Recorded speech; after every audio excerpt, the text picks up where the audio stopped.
Before we concern ourselves with selling stocks to realize profits, we need to really discuss cutting our losses. This is the bedrock of any successful investor. Limiting risk is your number one priority. If losses get out of control, you won't live to fight another day. So it's absolutely important that you have a great risk management process. Now, there are many ways that people limit their losses. Usually it's relatively simple, a percentage method. I'm going to go into how I do it. I have kind of a unique spin that I've developed, and it really ties into how I use all of the tactical patterns to build a position. So you're going to start to see how all of this comes together to really limit your risk but provide that substantial upside. One of the basic methods that most people will use is a simple percentage stop. So for example, if you buy a stock at $100, if it falls 5% or 7%, which is $5 or $7, you're going to sell the stock because, again, you realize the market is not acknowledging your thoughts on the stock. You're wrong about the stock advancing, so you exit, you reassess. Now one of the best ways to look at this, and it's often used as an explanation as to why you want to sell your stocks at a loss, you want to think of it as an insurance policy. So for example, you don't expect your house to burn down, but you pay that insurance policy anyways. In the event that it does happen, you'll be covered. So if you're buying a stock that you think is great, but is about to take a 50 or 60% drop, and that'll be devastating on your portfolio, you sell that stock and you look for another way to re-enter with another low-risk entry point. And again, we've looked at so many amazing ways we could buy a stock. There's no reason why, when you see all those techniques, all those shaper patterns, those tactical patterns, why would you sit in a stock and take a 30, 40% loss? I mean, there's no reason for that. And again, the asymmetry of losses, whereas the bigger the loss, the more difficult it is to come back from that loss. It's just critical that you never let losses get out of hand in the first place. I mean, your first loss is your best loss. It's another saying of the marketplace. So it's really important that you have this bedrock principle locked in your mind. You know, in fact, I'd say this is really the key principle that has kept me alive over all the years of trading in the marketplace. And whether I was day trading, swing trading, futures, if I wouldn't have cut my losses, there's so many times I was really sure on a stock or sure on a position, and it was wrong, and it was a massive position. And if I hadn't exited, I could have been blown out. So it's just so key that you always keep that stop loss. Again, it goes back to mindset. Know what you don't know, and you can't know everything. There may be some kind of black swan event or some variable you're just unaware of that is taking place. So you have to acknowledge that you bought the stock, and the only good stock is a stock that goes up. If we're going down, you have to exit. So we're not going to go into detail here about percentage stops. I think they're pretty self-explanatory. If 5% stop, and if it falls, you want to exit. I want to show you how I use a dollar stop. We'll call it the Caruso dollar stop. And it's really a percentage of the account that will automatically adjust as your position gets bigger. But I think it's just really important we take a look at the numbers in an example so you can understand how this all ties in with the tactical patterns to allow you to have a heavy position when you're right and a light position when you're wrong. Let's take a look. So this is C Limited we're looking at here. Again, one of the big winners of 2020. We're going to be looking at this company over and over. There's just so many great lessons to learn from this chart. It's amazing how many details you can pick up on a chart as you go through it. But I want to make some key assumptions here understood to you as before we begin looking at the stock chart. So I'm going to assume an account of $240,000. A full position is 25% of account equity, or $60,000. And each purchase is a third of a position, or $20,000 per buy. So whenever you're looking at a company, let's say we're looking at C Limited, you have this $240,000 account, and you say, ideally, I want this to be a $60,000 position, represent a quarter of my AUM, my assets under management, a quarter of my account equity. But I'm not going to put on that full $60,000 position immediately. I'm going to do it through 3 different buys that come up tactically in the stock. And that's why it's so important to have all of these different tactical buy points, because it allows you to really enter at multiple points and put that exposure on safely. So the way this dollar stop works is that, for example, what I like to do is, I'll say in this example here, the maximum loss on a position I'm going to take is $1,500. And so that's really a 7.5% of an initial purchase. So that $1,500 is 7.5% of a $20,000 position. It's only a 2.5% loss, however, on a full position of $60,000. And that equates to only 0.6% of account equity. So so a loss of $1,500 would be a relatively small hit on your account. And when you first start buying, you have a rather large amount of breathing room of 7.5%. But by the time you've made your third purchase, you have a much smaller breathing room, but you'll have cushion. Okay, so I know this seems kind of confusing maybe just by speaking about it, but let's look at this in practice. I've really developed this over years of working with this methodology, and it takes time and practice, but once you understand it, it's amazing how it allows you to build these big positions with limited risk. So let's take a look at C here.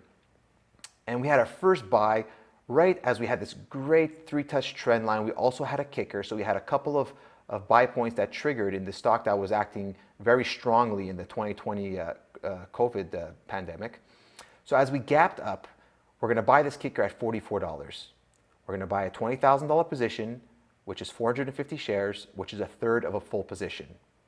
So our initial stop is going to be that $1,500, which is about $3.33 per share, or $40.67.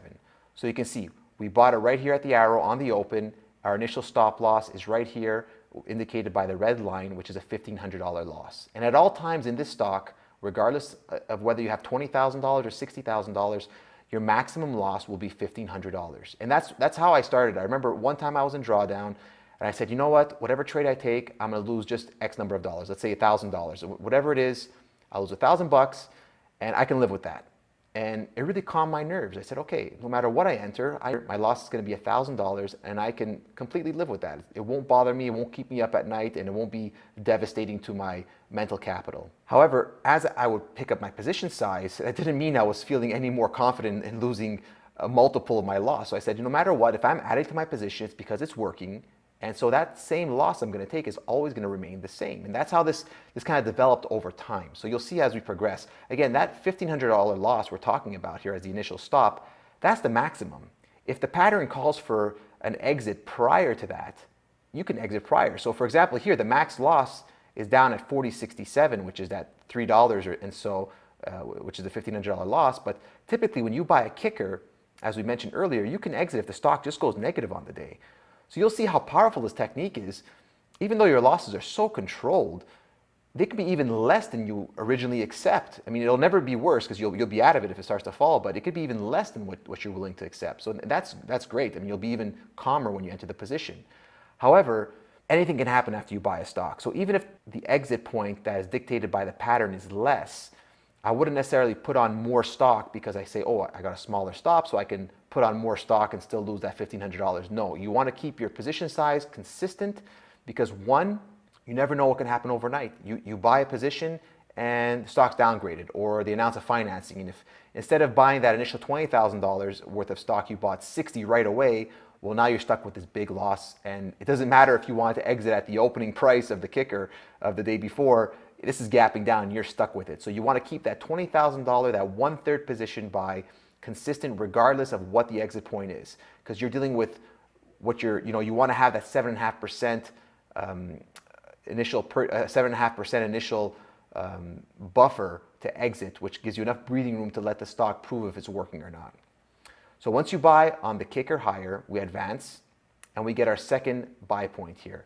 We have a 50-day moving average resistance failure. So we had hit the 50-day here, we had pulled back, and now we were breaking above that 50-day moving average resistance failure, and you would have bought your second position. So you would have bought another $20,000 or 430 shares at $46.50. So now we're looking at, we have an 880 share position with an average cost of $45.22, which is 2/3 of a full position, $40,000. You have the same max loss of $1,500, but now you'll only take $1.70 per share loss rather than that original $3.33 per share loss. So, however, because you're making that second buy into strength, that stop loss is still 7% from your buy point.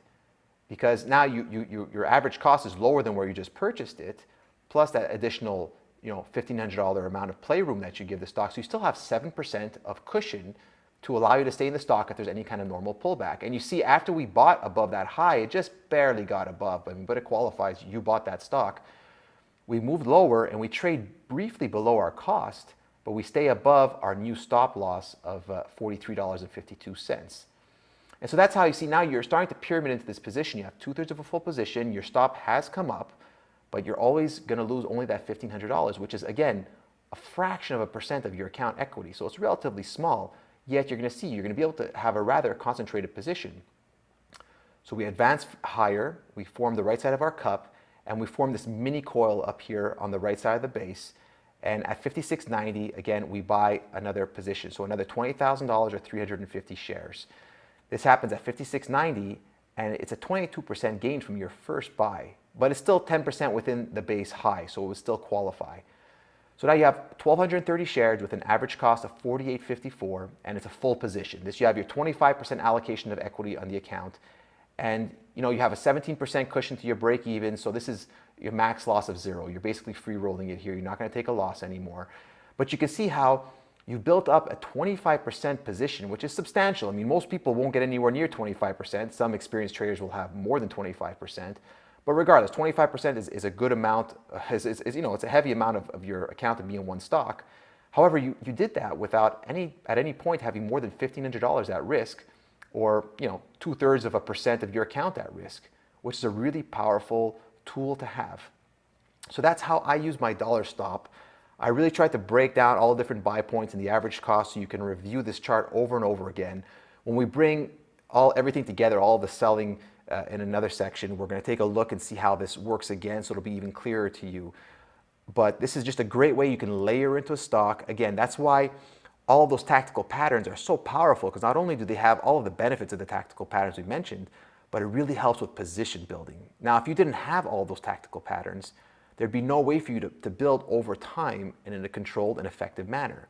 But because we have all of those tactical entries, we can play with our exit, our dollar stop, and keep that consistent dollar stop, yet increase exposure safely. And what a powerful tool. So what happens here? What happens if you buy an initial position and it fails? You have a very small amount of your account in there. You have $20,000, or in this case, it would be about 8% of your account inside that stock. However, if it's a winning position, you have a quarter of your account in that stock.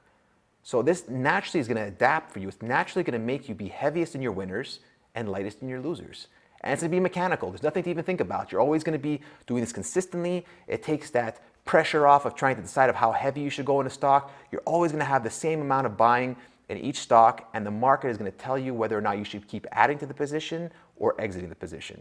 And when you're wrong, you're going to lose the same amount of money, whatever you're comfortable with. You can select it as a percentage of the portfolio, and you'll feel comfortable. That worry, that mental struggle will be gone, and you'll be solely reacting to market conditions. It's such a powerful tool.